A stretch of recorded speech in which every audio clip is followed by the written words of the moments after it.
The left-wing gender insanity being pushed on our children is an act of child abuse. Very simple. Here's my plan to stop the chemical, physical, and emotional mutilation of our youth. On day one, I will revoke Joe Biden's cruel policies on so-called gender-affirming care. Ridiculous. A process that includes giving kids puberty blockers, mutating their physical appearance, and ultimately performing surgery on minor children. Can you believe this? I will sign a new executive order instructing every federal agency to cease all programs that promote the concept of sex and gender transition at any age. I will then ask Congress to permanently stop federal taxpayer dollars from being used to promote or pay for these procedures and pass a law prohibiting child sexual mutilation in all 50 states. It'll go very quickly.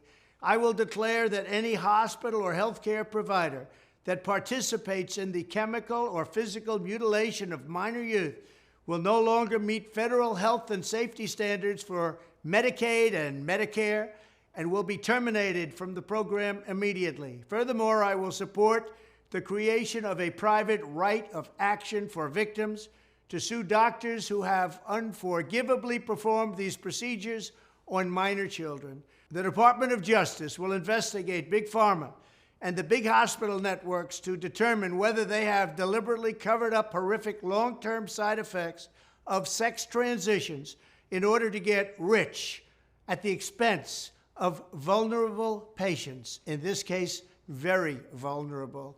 We will also investigate whether Big Pharma or others have illegally marketed hormones and puberty blockers, which are in no way licensed or approved for this use.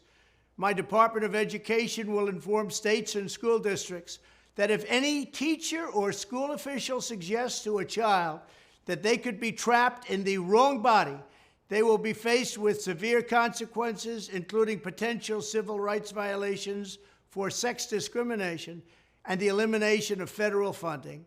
As part of our new credentialing body for teachers, we will promote positive education about the nuclear family, the roles of mothers and fathers, and celebrating rather than erasing the things that make men and women different and unique.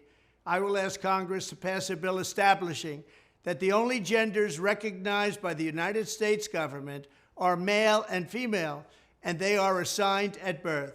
The bill will also make clear that Title IX prohibits men from participating in women's sports, and we will protect the rights of parents from being forced to allow their minor child to assume a gender which is new and an identity without the parents' consent. The identity will not be new, and it will not be without parental consent.